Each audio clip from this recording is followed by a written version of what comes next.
Welcome back to my channel Arpita লাইফস্টাইলে সবাইকে স্বাগত। আশা করি তোমরা সবাই ভালো আছো, সুস্থ আছো। আমিও ভালো আছি, সুস্থ আছি।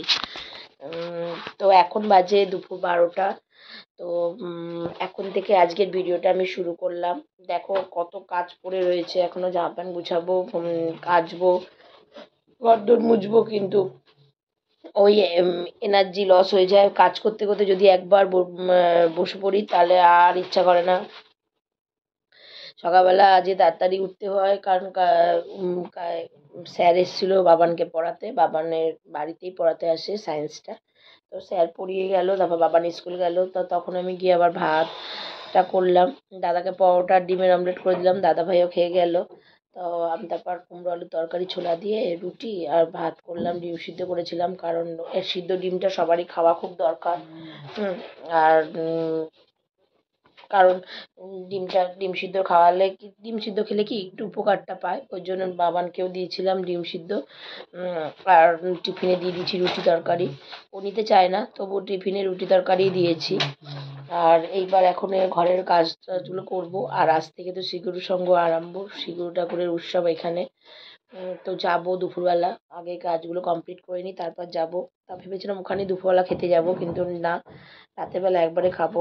দুপুরবেলা তাড়াতাড়ি লেগে থাকবে, সবাই কেউ যাচ্ছে না, রাতেরবেলাই যাব খেতে, খেয়ে আসবো। আর দিয়ে এখন এই ঘরগুলো গুছাবো, কিন্তু ওই যে একবার বসে গেছি, বসে বসে গেম খেলছিলাম মোবাইলে, আর ইচ্ছা করছিল না যাই। খানিকটা কাজ দাদাকে দিয়ে করাবো, কিছু ক্যাটলগ দাদা দিয়ে আসবে, আর কিছু ক্যাটলগ আমার কাছে আছে, যেগুলো আছে, যে কটা আছে দিয়ে দিতে বলবো। বাবা স্কুল চলে গেলে বাড়িটা পুরো ফাঁকা ফাঁকা লাগে। পুজো সোনারাও নেই, মামা বাড়ি গেছে, আর মনার ঘরে আছে, বাড়িটা ফাঁকা ফাঁকাই লাগে। তো সকালবেলা এইভাবে চলেছে খানিকক্ষণ দিয়ে। বাবার দাদুর শরীরটাও এখন একটু ভালো আছে, কালকে বমি করেছিল, সকালবেলা লুচি ফুচি খেয়েছিল, বয়স হচ্ছে, কথা বলে শোনে না। তো এখন একটু ভালো আছে। আজকে মুড়ি খেয়েছে, আজকে সকাল থেকে রুটিও খায়নি। আর এখন এবার সবাই ওখানেই আছে। দিদিভাই সকালবেলা গেছিল ঠাকুরের সাথে, আমি যাইনি, কারণ টিফিনটা করতে হচ্ছিলো সেই কারণে। তো তো চলো তোমরা সাথে থাকো, দেখতে থাকো। আর আবার বলছি, যারা যারা এখন আমার পেজটা ফলো করোনি অবশ্যই কিন্তু ফলোটা করে দিও।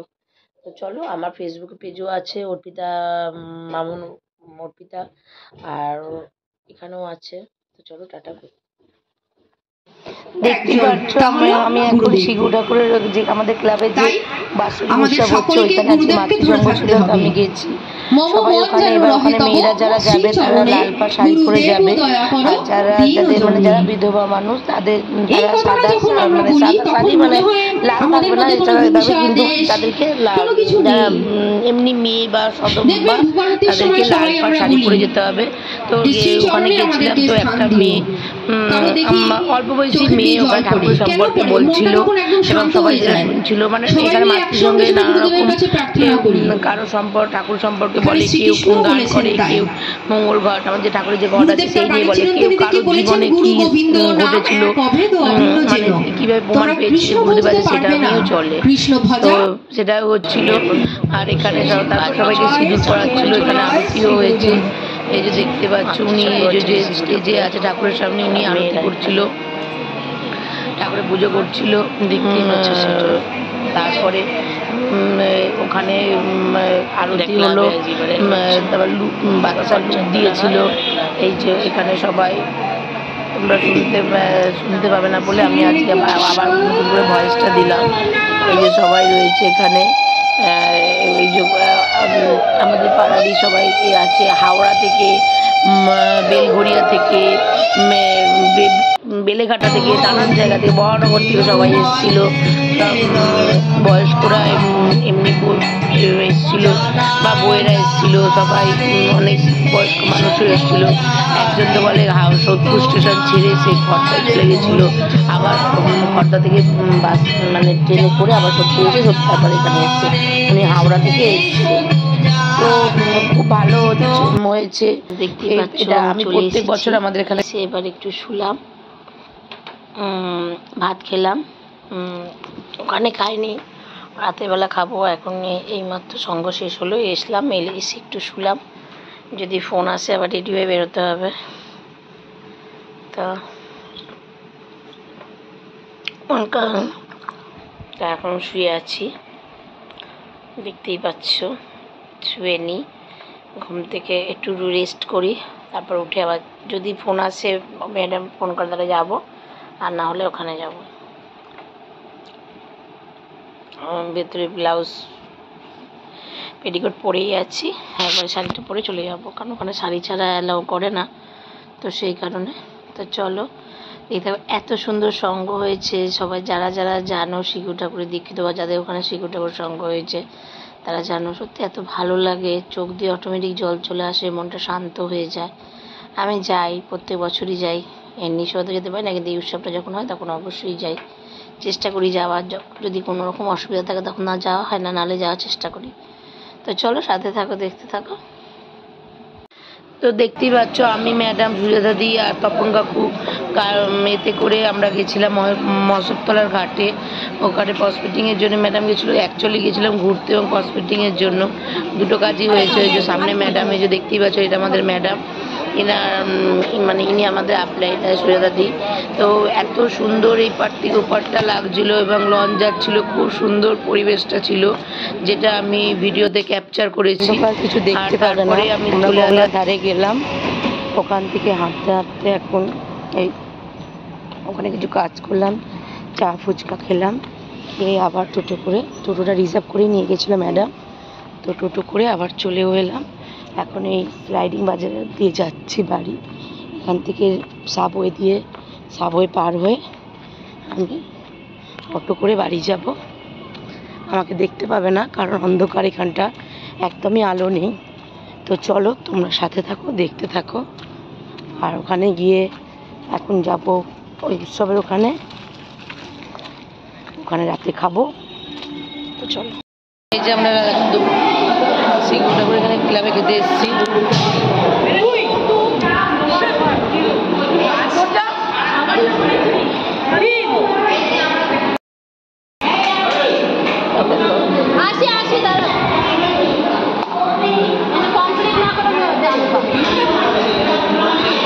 পড়ে যাস না,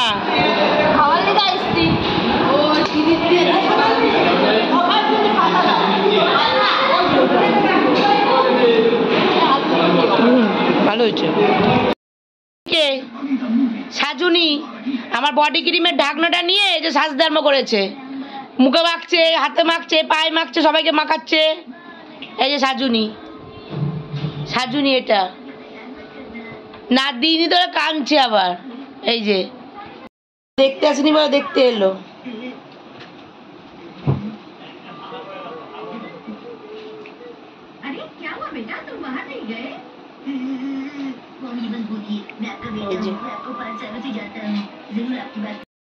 তো ফ্রেন্ডস, আমরা খেয়ে দিয়ে অনেকক্ষণই চলে এসেছি, বাইরে দাঁড়িয়ে গল্প করছিলাম। আর আজকে পুজোশোনা এসছে, ওর সাথে একটু খেলা করলাম। এত পাকা হয়েছে দেখতেই তো পাচ্ছ। আমার ক্রিমের কৌটোটা নিয়ে ঢাকনাটা দিয়ে বডি ক্রিম থেকে নিয়ে মুখে মাখছে, হাতে মাখছে, দাদাকে মাখাচ্ছে, এরকম করছে। তো আজকে পোলাওটা খুব সুন্দর হয়েছে, এত সুন্দর পোলাও, আমি সত্যি খুব ভালো হয়েছে। মানে এরকম উৎসবে যে এত সুন্দর পোলাও হবে সবাই বলছে, খুব সুন্দর। আলুর দম পোলাও দুটোই খুব সুন্দর হয়েছে। তো চলো, আর বেশিক্ষণ ব্লগটা কন্টিনিউ করলাম না, আজকের মতন এইটুকুনি। সবাই ভালো থেকো, সুস্থ থেকো, সাবধানে থেকো, আর সবাই একটু ভালো থাকার চেষ্টা করো, কারণ চারদিকে প্রচুর পলিউশন হয়ে গেছে। আমরা এখন এতটা পলিউশনের মধ্যে আছি। হ্যাঁ, এগুলো পুলিশ না, পলিউশনের মধ্যে আছি।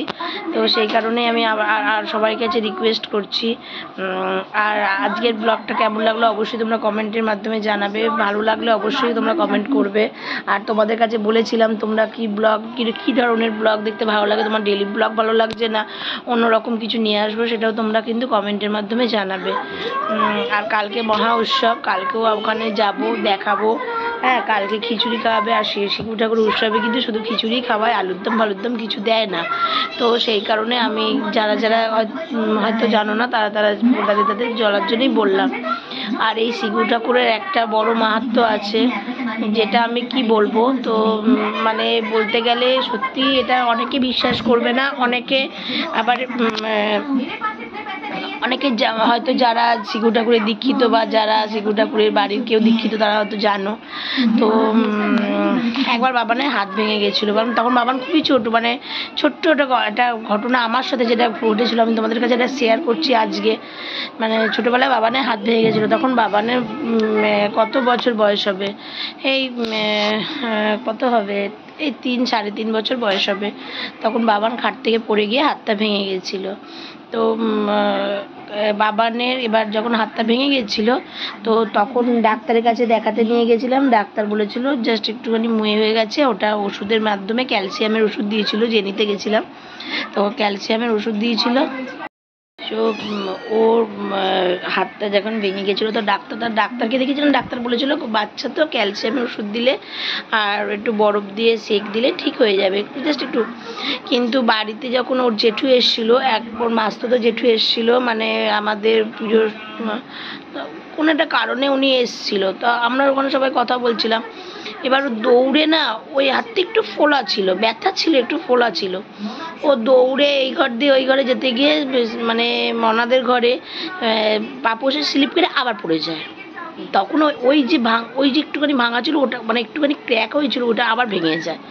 ভেঙে যাওয়াতে ওর তো খুব কান্নাকাটি করলো। তখন বলরামের, আমাদের এখানে বলরাম হসপিটাল আছে, ওখানে নিয়ে গেল। তা বলরামের ডাক্তার দেখে বললো এটা প্লাস্টার করতে হবে, ওর হাতটা ফ্র্যাকচার হয়ে গেছে। এবার মানে প্লাস্টার করতে হবে। এবার বাচ্চাদের প্লাস্টার মানে বুড়োদের বয়স্কদের তো সঙ্গে সঙ্গে সেট করে প্লাস্টার করে দেয়, তো বাচ্চাদের তো ওইভাবে পারবে না। তো বলেছিল যে আজকে ওকে সেদিন আর পড়েনি, ওকে দড়ি দিয়ে বেঁধে দিয়েছিল আর বলেছিল যে আজকে রাত্রি 10টার সময় খাবে, জল টল খাওয়া দাওয়া সব কমপ্লিট করবে, পরের দিন গিয়ে রাত্রি সকাল 10টার সময় ওটি হবে। ওটি মানে ওকে অ্যানাস্থেসিয়া করে, মানে অজ্ঞান করে ওর হাতটা সেট করবে।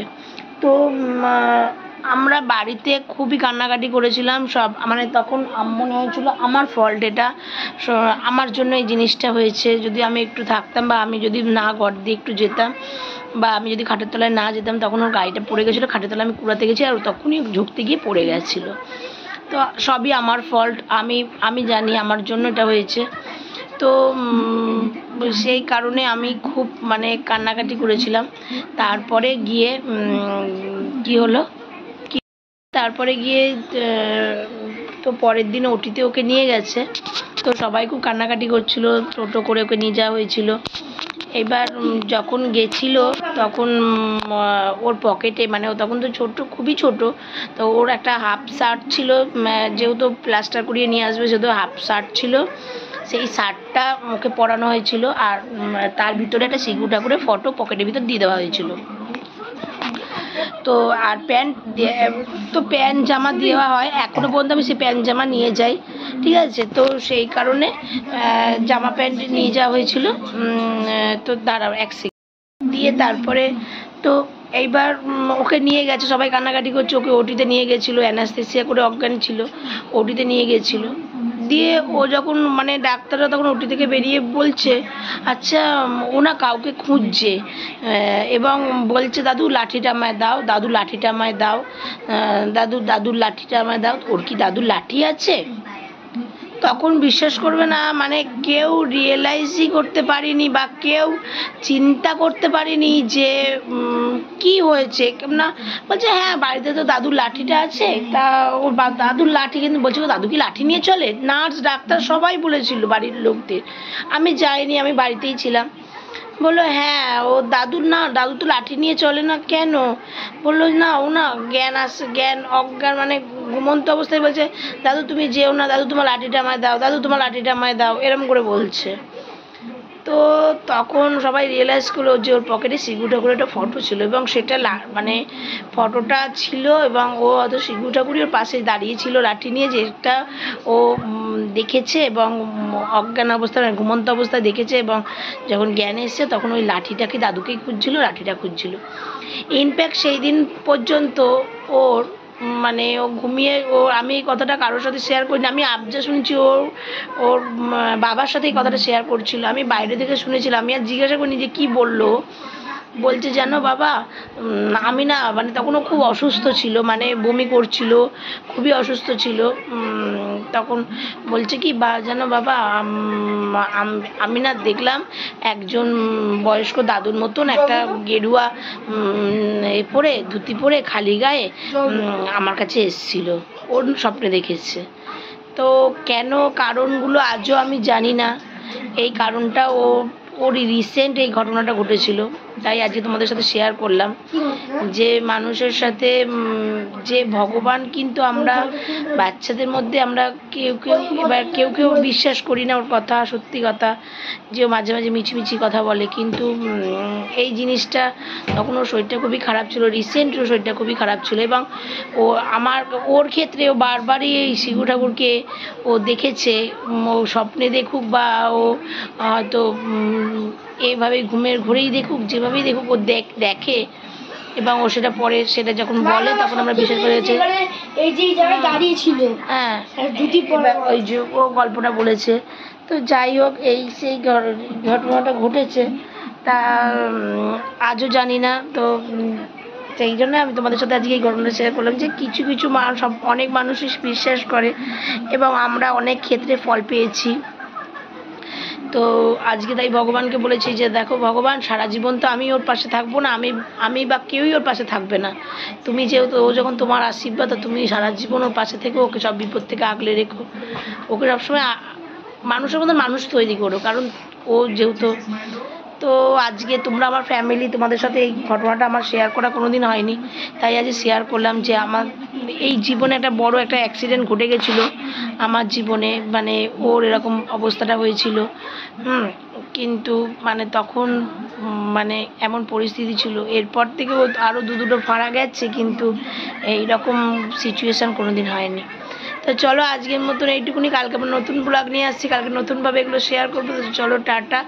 আর আজকে সত্যি বেরিয়ে খুব মজা লাগলো, আজ সবাই মিলে গেলাম, গঙ্গাধারেও ঘোরা হলো, এখানে উৎসবও দেখা হলো, ঘরের কাজও সব কিছু হলো, মানে সব কিছু কমপ্লিট হয়ে গেল। তো চলো টাটা, গুড নাইট, সবাই ভালো থেকো, সুস্থ থেকো।